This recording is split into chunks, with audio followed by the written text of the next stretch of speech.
dear students, welcome back to Ace English with Pooja. I hope you all are doing absolutely fine and are ready to learn something new today. So today we are going to start chapter number 4, The Rat Trap by Selma Lagerlof. Today's story is all about temptation, traps, kindness and transformation. So without any further delay, let's dive into the word of the rat trap. The author Selma Lagerlof 1858 to 1940 was a famous Swedish writer and novelist. She is best known for her imaginative stories based on Swedish folklore, legends and rural life. अब chapter के characters के बारे में जान लेते हैं. तो first character है द पेडलर. पेडलर होता है फेरी वाला जो जगह जगह घूमकर सामान बेचता है.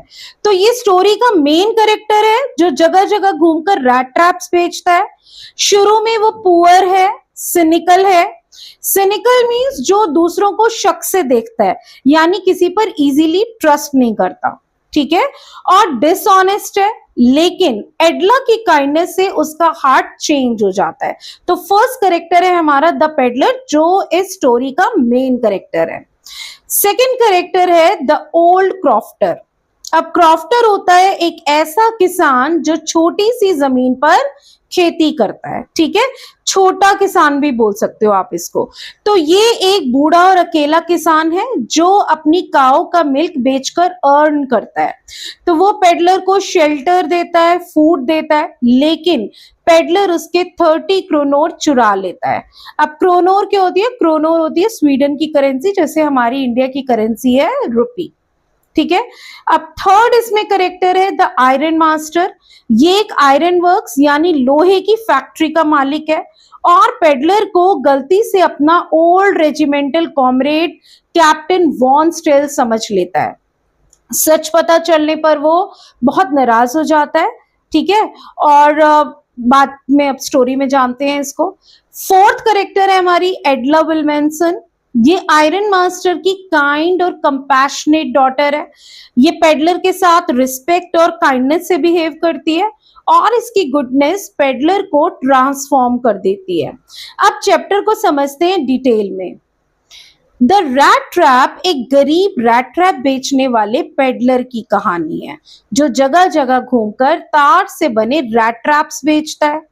उसका कोई अपना घर या फैमिली नहीं है और कभी कभी वो बेगिंग यानी भीख मांगकर और स्टीलिंग यानी चोरी करके अपना गुजारा करता है.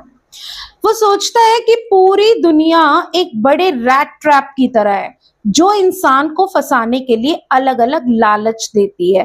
बेटा जो लालच वाली चीज है ना उसको बेट बोलते हैं, BAIT, बेट, ठीक है. और बेट कौन से हैं? जैसे मनी, फूड, कंफर्ट, लग्जरी या और मटेरियल प्लेजर्स जो भी होते हैं. तो इंसान इन चीजों के लालच में आता है और जैसे ही वह बेट को पकड़ता है यानी वो लालच वाली चीज को पकड़ता है वो ट्रैप में फंस जाता है. अब इस बेट को और अच्छे से समझो. बेट होती है ऐसी चीज जिसका यूज किसी को लुभाने या फंसाने के लिए किया जाता है. हम इसे इजी लैंग्वेज में लालच देने वाली चीज भी कह सकते हैं. तो इस पेडलर का मानना है कि ये पूरी दुनिया रैट ट्रैप की तरह है और मनी, कंफर्ट, लग्जरी बेट की तरह काम करती है, ठीक है. तो एक शाम को पेडलर रैट ट्रैप्स बेचते हुए एक छोटे से कॉटेज तक पहुंचता है. वहां एक बूढ़ा क्रॉफ्टर अकेला रहता है. अब क्रॉफ्टर बहुत काइंड और वेलकमिंग है. क्रॉफ्टर मैंने अभी आप लोगों को बताया था जो छोटी सी जमीन पे खेती करता है. तो वो पेडलर को अपने घर में रात बिताने की जगह देता है, उसे खाना खिलाता है और उसके साथ बातचीत करता है. दोनों साथ में टोबैको पीते हैं यानी तंबाकू पीते हैं और कार्ड्स भी खेलते हैं. क्रॉफ्टर उसे बताता है कि वह अपनी काऊ का मिल्क क्रीमरी में बेचकर पैसे कमाता है. बेटा क्रीमरी होती है एक तरह की दूध की डेयरी जहां मिल्क को प्रोसेस करके मिल्क प्रोडक्ट्स भी बनाए जाते हैं. तो क्रीमरी में मिल्क बेचकर उसने हाल ही में 30 क्रोनोर कमाए हैं. वह पेडलर पर इतना भरोसा करता है कि उसे अपने 30 क्रोनोर भी दिखा देता है। अब अगली सुबह क्रॉफ्टर के चले जाने के बाद पेडलर भी वहां से निकल जाता है, लेकिन रास्ते में उसके मन में 30 क्रोनोर का लालच आ जाता है। वह वापस क्रॉफ्टर के घर जाता है, विंडो का ग्लास तोड़ता है और पैसे चुरा लेता है। बस यही पेडलर खुद अपनी फिलॉसफी के ट्रैप में फंस जाता है। जिस मनी को वह दुनिया का बेट कहता था, वही मनी अब उसे टेम्पटेशन में डाल देती है। अब चोरी करने के बाद पेडलर को डर लगता है कि वो पकड़ा जाएगा, इसलिए वो मेन रोड छोड़कर जंगल के रास्ते जाने लगता है। लेकिन जंगल में वो रास्ता भटक जाता है। वो बहुत देर तक चलता रहता है और लास्ट में उसे फील होता है कि वो बार बार एक ही जगह पर वापस आ रहा है। अब ये सच में एक ट्रैप में फंस चुका है। आखिरकार उसे एक आयरन वर्क्स दिखाई देता है। बेटा, आयरन वर्क्स होती है लोहे की फैक्ट्री, ठीक है। और आयरन वर्क्स में वो फॉर्ज के पास वार्मथ लेने के लिए रुकता है। अब फॉर्ज क्या होती है? फॉर्ज ऐसी जगह होती है जहां आयरन को मेल्ट किया जाता है और अलग अलग शेप्स दी जाती हैं। तो अब वहीं उसकी मुलाकात आयरन मास्टर से होती है। आयरन मास्टर उसे देखकर गलती से अपना पुराना regimental comrade captain von Steel समझ लेता है। बेटा, आयरन मास्टर मैं बता चुकी हूँ, आयरन मास्टर होता है फैक्ट्री का, उस आयरन की फैक्ट्री का मालिक है। और कॉमरेड होता है हमारा साथी, मतलब जो साथ काम करने वाला। और ज्यादातर मिलिट्री में जो साथ में होते हैं ना, उसको कॉमरेड कहा जाता है, ठीक है। तो वो कैप्टन वॉन स्टील समझ लेता है पेडलर को। और पेडलर इस गलतफहमी को दूर नहीं करता, क्योंकि उसे लगता है कि इससे शायद उसे कोई फायदा मिल जाए। तो आयरन मास्टर उसे क्रिसमस के लिए अपने घर इनवाइट करता है, लेकिन पेडलर को डर लगता है कि कहीं उसे पुलिस के हवाले ना कर दिया जाए, इसलिए वो जाने से मना कर देता है। इसके बाद आयरन मास्टर अपनी बेटी एडला विल्मेंसन को पेडलर को घर ले जाने के लिए भेजता है। एडला, अभी मैंने बताया था, एक बहुत काइंड और कंपैशनेट लड़की है। वो पेडलर की हालत देखकर समझ जाती है कि वो डरा हुआ है, और वो उससे बहुत प्यार और रिस्पेक्ट से बात करती है और उसे भरोसा दिलाती है कि उसके साथ कोई गलत व्यवहार नहीं होगा। तो एडला की काइंडनेस देखकर पेडलर उसके साथ घर जाने के लिए तैयार हो जाता है। अब घर पहुंचने के बाद पेडलर नहाता है, उसे क्लीन क्लोथ्स दिए जाते हैं, अच्छा खाना मिलता है और आराम मिलता है।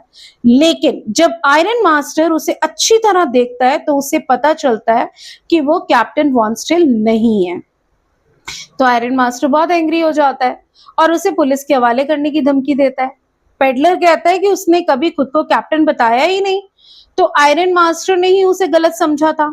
अब एडला पेडलर को बताती है कि ये सब एक मिसअंडरस्टैंडिंग हो सकती है, और वो पेडलर का पक्ष लेते हुए उसको बचाने की कोशिश करती है। वो अपने फादर से कहती है कि उन्होंने इस आदमी को क्रिसमस के लिए इनवाइट किया है, इसलिए उसे कम से कम क्रिसमस का खाना खाने और एक रात पीसफुली रहने दिया जाए। तो उसके फादर जो आयरन मास्टर हैं वो मान जाते हैं। पेडलर क्रिसमस उनके घर पर बिताता है, ठीक है, उनके घर पर ही मनाता है। उसे पहली बार इतनी वार्मथ, कंफर्ट, रिस्पेक्ट और जेन्युइन काइंडनेस मिलती है। अब यही काइंडनेस उसके अंदर एक बदलाव शुरू करती है। नेक्स्ट मॉर्निंग एडला और आयरन मास्टर चर्च जाते हैं और वहां उन्हें पता चलता है कि एक पेडलर ने ओल्ड क्रॉफ्टर से 30 क्रोनोर चोरी किए हैं। तो आयरन मास्टर समझ जाता है कि उनके घर में जो आदमी रह रहा है वही चोर है। तो बहुत एंग्री होता है। एडला भी डिसअपॉइंटेड होती है, क्योंकि उसने पेडलर पर ट्रस्ट किया था, लेकिन फिर भी वे उसके प्रति अपनी ह्यूमैनिटी और कंपैशन पूरी तरह नहीं खोती। तो जब एडला और आयरन मास्टर वापस घर आते हैं तो पेडलर वहां नहीं होता। तो पहले उन्हें लगता है कि वो चोरी करके पैसे लेकर भाग गया है, लेकिन फिर उन्हें एक रैट ट्रैप मिलता है। ठीक है, बताया ना, पेडलर रैट ट्रैप बेचता है, लोहे की बनी, वायर्स के बने। तो उन्हें एक रैट ट्रैप मिलता है और उस रैट ट्रैप के अंदर वही 30 क्रोनोर होते हैं। ठीक है, तो इसके साथ एडला के लिए एक लेटर भी होता है, और लेटर में पेडलर एडला को उसकी काइंडनेस और रिस्पेक्ट के लिए थैंक यू करता है। वो बोलता है, उस लेटर में लिखता है कि उसकी अच्छाई ने उसे बदल दिया है। तो सबसे इंटरेस्टिंग बात यह है कि पेडलर अपने लेटर पर अपना नाम लिखता है कैप्टन वॉन स्टील। देखो, शुरुआत में उसने कैप्टन वॉन स्टील होने का दिखावा इसलिए किया था ताकि उसे फायदा मिल सके और कोई पता ना जान ना सके कि उसने चोरी की है। लेकिन लास्ट में वह मॉरली उस नाम के लायक बन जाता है, क्योंकि उसने चोरी के पैसे एक तो रिटर्न कर दिए, एडला की काइंडनेस की रिस्पेक्ट की, और अपने गलत काम को सुधारने की कोशिश की और एक बेटर ह्यूमन बीइंग बनना भी डिसाइड किया। तो इस स्टोरी का सेंट्रल आइडिया है कि लालच और टेम्पटेशन इंसान को ट्रैप कर सकते हैं, लेकिन काइंडनेस, लव, रिस्पेक्ट और कंपैशन किसी इंसान के अंदर छिपी अच्छाई को बाहर ला सकते हैं। पेडलर को पनिशमेंट ने नहीं बदला, बल्कि एडला की अनकंडीशनल काइंडनेस ने उसे बदल दिया। अब इस पूरे चैप्टर में कुछ सिंबोलिज्म्स हैं, ठीक है। अब एक बार सिंबोलिज्म पढ़ लेते हैं। तो पहला सिंबोलिज्म है द रैट ट्रैप, ठीक है, जो इस चैप्टर का एक टाइटल भी है, ठीक है। रैट ट्रैप किसको प्रेजेंट कर रहा है, किसको सिंबलाइज कर रहा है? द वर्ल्ड, मतलब पूरी दुनिया को, ठीक है।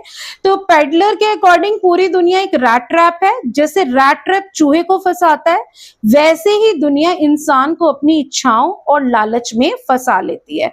तो फर्स्ट सिंबोलिज्म हो गया द रैट ट्रैप, और रैट ट्रैप किसको सिंबलाइज करता है? वर्ल्ड को, यानी पूरी दुनिया को।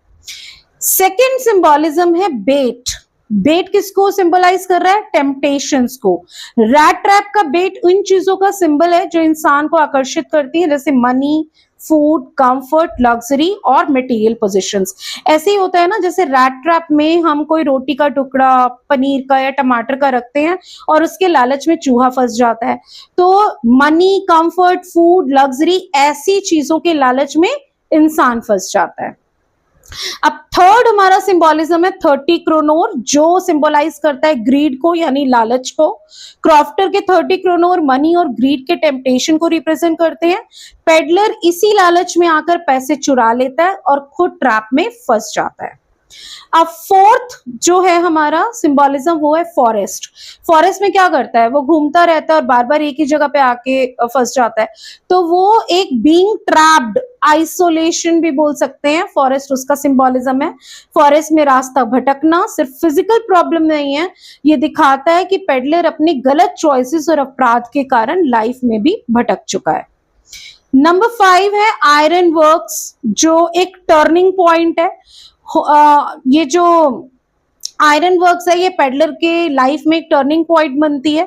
यही उसकी मुलाकात आयरन मास्टर और एडला से होती है और यहीं से उसके ट्रांसफॉर्मेशन की शुरुआत होती है। नेक्स्ट नंबर 6 है क्रिसमस, जो एक सिंबोलिज्म है होप एंड ट्रांसफॉर्मेशन का।